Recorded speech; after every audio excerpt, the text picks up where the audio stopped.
کیا ایسا ہے کہ اپنوں کی دی ہوئی تکلیف غیروں کی تکلیف سے کہیں زیادہ گہری اور دردناک ہوتی ہے؟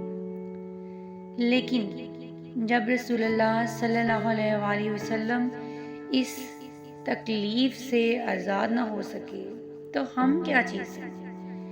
جی ہاں، رسول اللہ صلی اللہ علیہ وآلہ وسلم جیسی عظیم اور پاک ہستی کو ان کے اپنے رشتہ داروں نے تکلیف، اذیت اور دل آزاری کی تو پھر ہم عام انسان کیا چیز ہیں؟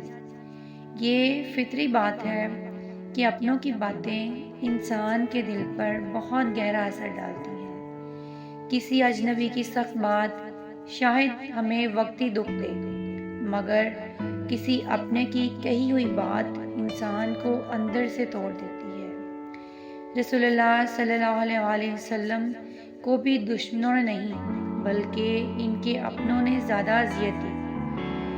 ابو لہب اور اس کی بیوی اس کی واضح مثال ہے۔ قرآن کریم میں ابو لہب اور اس کی بیوی کا خاص طور پر ذکر کیا ہے، جس سے ہمیں یہ سبق ملتا ہے کہ اگر نبی پاک صلی اللہ علیہ وآلہ وسلم بھی اپنوں کے رویوں سے محفوظ نہیں رہے تو ہماری زندگی میں یہ آزمائش آنا کوئی حیرت کی بات نہیں ہے۔ اب میں آپ کو سٹوری سناتی ہوں ابو لہب اور اس کی بیوی کی، کہ قرآن پاک میں آپ صلی اللہ علیہ وآلہ وسلم کے سب سے قریبی رشتہ دار ابو لہب اور اس کی بیوی کا ذکر کیوں قرآن پاک میں کیا گیا۔ رسول اللہ صلی اللہ علیہ وآلہ وسلم کو اپنی زندگی میں بہت سے لوگوں نے تکلیف دی۔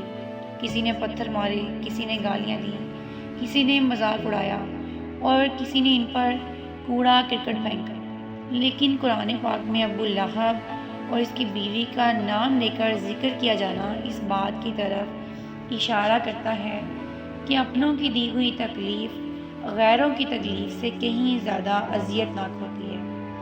ابو لہب جو کہ آپ صلی اللہ علیہ وآلہ وسلم کا سگا چچا تھا، ایک ایسا رشتہ جس سے محبت، حفاظت اور ساتھ کی امید ہوتی ہے، جو بالکل باپ جیسا رشتہ ہوتا ہے، مگر وہی رشتہ جب سب کے سامنے آپ صلی اللہ علیہ وآلہ وسلم کی توہین کرے اور حق کی مخالفت میں سب سے آگے ہو جائے تو یہ دکھ عام دشمنی سے کہیں زیادہ بڑھ جاتا ہے۔ اسی لیے کہا جاتا ہے کہ اپنوں کے بولے ہوئے الفاظ دل پر زیادہ زخم لگاتے ہیں۔ جب رسول اللہ صلی اللہ علیہ وآلہ وسلم نے صفا پہاڑی پر کھڑے ہو کر لوگوں کو اللہ کی طرف بلایا تو سب سے پہلا سخت اور توہین امیز جملہ ابو لہب کی طرف سے آیا۔ یہ صرف انکار نہیں تھا بلکہ ایک اپنے کی طرف سے کھلی دشمنی تھی، جو رسول اللہ صلی اللہ علیہ وآلہ وسلم کے لیے شدید ذہنی اذیت کا باعث بنی۔ ابو لہب کی بیوی بھی اس ظلم میں برابر کی شریک تھی۔ وہ رسول اللہ صلی اللہ علیہ وآلہ وسلم کے راستے میں کانٹے بچھاتی، آپ کی پیٹھ پیچھے زہر آلود باتیں کرتی اور لوگوں کے دلوں میں نفرت پھیلانے کی کوشش کرتی۔ اسی لیے قرآن نے اسے حمالۃ الحطب کہا، یعنی وہ جو آگ بھڑکانے والی ہو۔ یہ تکلیف اس لیے اور بھی بڑھ جاتی ہے کیونکہ یہ سب کچھ قریبی لوگ روزانہ کی بنیاد پر کر رہے تھے، ایسے قریبی لوگ جن سے آپ کا بہت قریب کا رشتہ تھا۔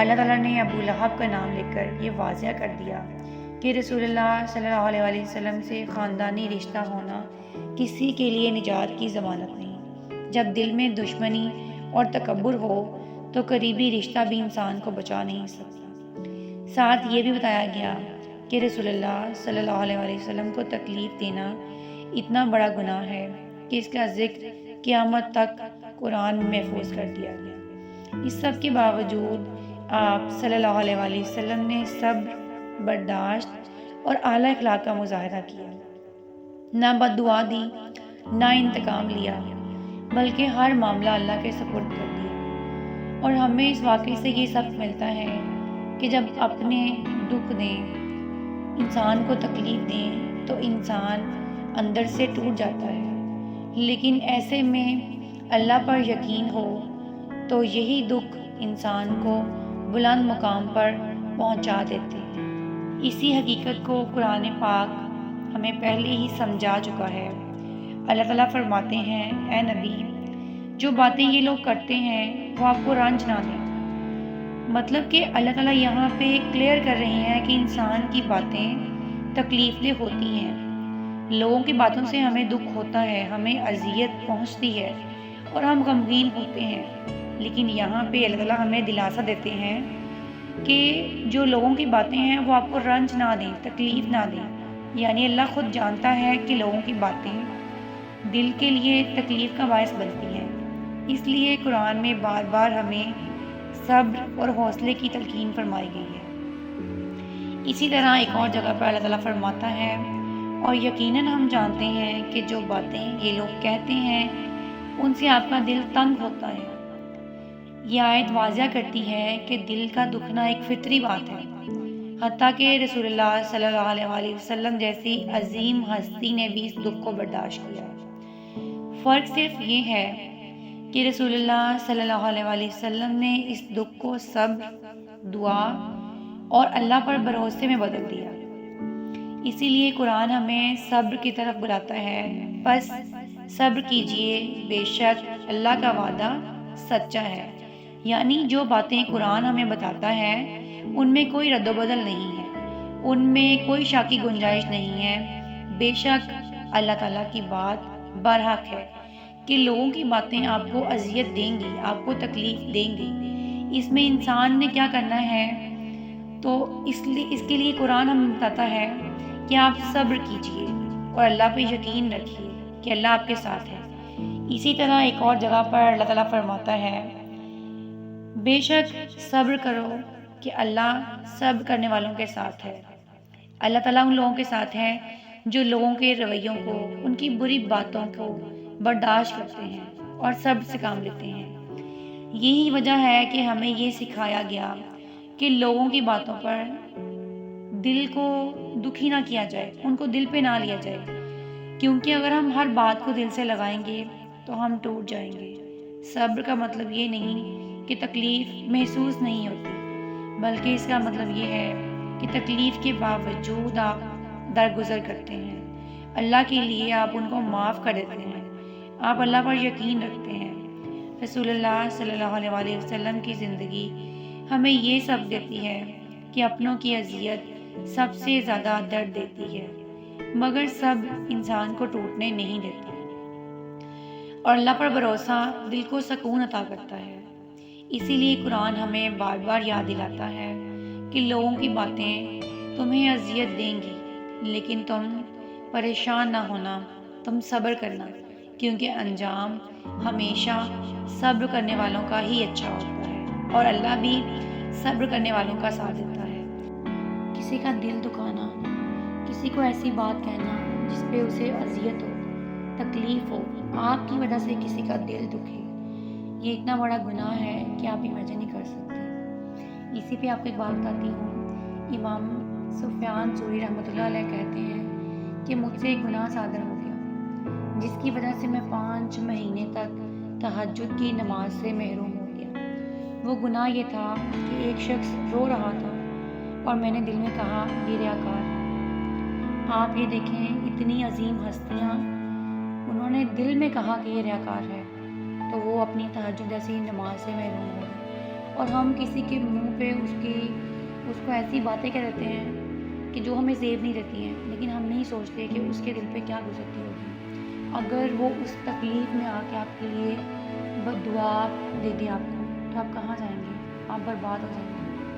اور ایک دکھی دل سے نکلی ہوئی بد دعا آسمان تک پہنچتی ہے، پھر آپ کو کوئی بھی نہیں بچا سکتا، نہ آپ کی نمازیں، نہ آپ کے روزے، نہ آپ کے حج۔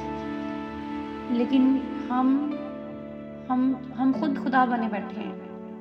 اس دنیا میں ہمارا خدا ایک ہے، لیکن بندوں کے خدا بہت سارے ہیں۔ وہ کیسے کہ ہم میں سے ہر بندہ دوسرے کو سمجھتا ہے کہ وہ میرے سے کم تر ہے اور میں اس کا خدا ہوں، اور مجھے یہ لائسنس مل گیا ہے کہ میں اس کو کچھ بھی کہہ سکتا ہوں، میں اس کو ہر طرح سے ٹارچر کر سکتا ہوں، میں اس کو اذیت دے سکتا ہوں۔ لیکن دیکھیں، اپنی زبان سے، اپنے الفاظ سے کسی کو اذیت دے کر کیا آپ خوش رہ پائیں گے؟ کبھی بھی نہیں۔ کسی کا دل دکھانا یہ اتنا ہی بڑا گناہ ہے جیسے آپ کسی کا قتل کرتے ہیں۔ اور زبان سے کہنا، ایسے ایسے بھی عظیم ہستیاں گزری ہیں جنہوں نے دل میں کسی کو برا کہا تو اللہ ان سے ناراض ہو گیا، اور ہم لوگ اتنے گنہگار ہیں، ہم روزانہ پتہ نہیں کتنے لوگوں کو بد دعائیں دیتے ہیں، کتنوں کے بارے میں باتیں کرتے ہیں، چغلیاں کرتے ہیں، ان کے پیٹ پیچھے باتیں کرتے ہیں، اتنی منافقت رکھتے ہیں، منہ پہ ہم اتنے میٹھے بن جاتے ہیں، اور ان کی پیٹ پیچھے ہم اتنی زہر اگلتے ہیں ان کے بارے میں۔ ہم کیا ہیں؟ ہم لوگ اس قدر منافق انسان ہیں، اس قدر منافق ہیں، ہمارے اتنے چہرے ہیں کہ اگر انسان کے منہ سے اس کے اندر کی کیفیت نظر آتی تو یقین کریں کہ قیامت آنا بہت ضروری تھا، کہ انسان کے اندر کتنا شر، کتنی نفرت ہے، اور ہم لوگ ڈیلی کتنے لوگوں کو جو ہے اپنی زبان سے، اپنے الفاظ سے اذیت دیتے ہیں۔ اور ایسا شخص تو مسلمان ہی نہیں ہے جس کی زبان اور اس کے ہاتھ سے دوسرے محفوظ نہ رہ سکے، دوسروں کو جس سے اذیت ملے وہ مسلمان ہی نہیں ہے، مطلب وہ اسلام کے دائرہ کار سے ہی خارج ہے۔ تو ہم لوگ کس قدر گنہگار ہیں کہ ہمیں احساس ہی نہیں ہوتا۔ ہم سامنے والے کی تکلیف سن کے اس کا مذاق اڑا دیتے ہیں، اس کے پیچھے ہم ہنستے ہیں کہ یہ تو دکھاوا کر رہا ہے، یہ تو منافق ہے، یہ تو ریاکار ہے۔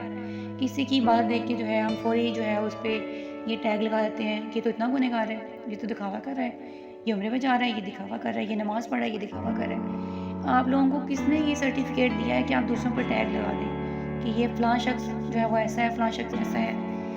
اب کوئی جو ہے وہ آپ کو دعا کا کہتا ہے، آپ اس کو آگے سے کہتے ہیں کہ ہاں تمہاری دعا تو کبھی قبول ہو ہی نہیں سکتی، تمہارا تو دل جو ہے وہ تکبر سے بھرا ہوا ہے، تم تو مغرور ہو، تم تو ریاکار ہو، تم کو یہ کس نے جو ہے وہ دیا ہے لائسنس کہ تم لوگوں کو یہ فیل کروا سکو، ان کو اذیت دے سکو، ان کو پریشانی اور دکھ سے دوچار کر سکو کہ تم تو ہو ہی ایسے، تمہارے پاس تو یہ نہیں ہے۔ اور ہم سوچتے ہی نہیں ہیں کہ ہم کتنا بڑا گناہ کرتے ہیں، کسی کو تکلیف دے کر اپنی زبان سے، اپنے ہاتھ سے کسی کو برا بھلا کہہ کر۔ وہ زبان جو اللہ نے ہمیں اپنے ذکر کے لیے دی ہے، ہم اس زبان سے لوگوں کے بارے میں کیا کیا الزام لگاتے ہیں، بہتان لگاتے ہیں، ان کے بارے میں ایول پلاننگ کرتے ہیں، ان کی غیبت کرتے ہیں، اور ایسے ایسے الفاظ کہتے ہیں کہ جس کا اثر دوسروں کی زندگی پہ اس قدر پڑ سکتا ہے کہ الفاظ کسی کی جان لے سکتے ہیں۔ خدارہ قرآن کو پڑھیں، اس کو سمجھیں کہ اللہ تعالیٰ نے کچھ لوگ ہماری زندگی میں آزمائش کے لیے بھیجے ہوتے ہیں کہ ان کا مقصد، ان کا کام صرف اور صرف دوسرے لوگوں کو اذیت دینا ہوتا ہے، اور اس آزمائش میں ہمارے لیے اللہ نے ایک راستہ رکھا ہوتا ہے کہ آپ نے صبر کرنا ہے، آپ نے برداشت کرنا ہے، ایسے لوگوں کو اگنور کرنا ہے، ان کی باتوں کو آپ نے اپنے دل پہ نہیں لینا ہے، تو ہی ہم کامیاب ہو سکتے ہیں، تو ہی اللہ ہمارے ساتھ ہو سکتا ہے۔ ایسے لوگوں کو اللہ تعالیٰ جو ہے وہ ہدایت دے جو اپنوں کی زندگی میں زہر گھولتے ہیں اور وہ سمجھتے ہیں کہ وہ ان کے اپنے ہیں۔ ایسے اپنوں سے اللہ تعالیٰ ہمیں اپنوں کے شر سے محفوظ رکھے جو ہمارے بارے میں ایسی ایول پلاننگ کرتے ہیں کہ اللہ تعالیٰ جانتا ہے، ہم کچھ نہیں کہہ سکتے ان کے بارے میں۔ خدارہ ایسی منافقت چھوڑ دیں۔ آپ کو کسی سے نفرت ہے، آپ اسے چھوڑ دیں، لیکن آپ اس کی پیٹھ پیچھے، آپ اس کے بارے میں غیبت، الزام تراشیاں ایسا نہ کریں۔ اور قرآن کو پڑھیں، قرآن کو سمجھیں، قرآن ہمیں کیا کہتا ہے۔ قرآن ہمیں بار بار صبر کی تلقین کرتا ہے، اور دیکھیں اللہ خود آپ کو احساس دلا رہا ہے، اللہ خود آپ کے ساتھ ہے۔ اللہ تعالیٰ کہتے ہیں کہ میں جانتا ہوں یہ لوگ تمہیں اذیت دیں گے، یہ لوگ تمہیں تکلیف دیں گے، لیکن تم نے صبر سے کام لینا ہے۔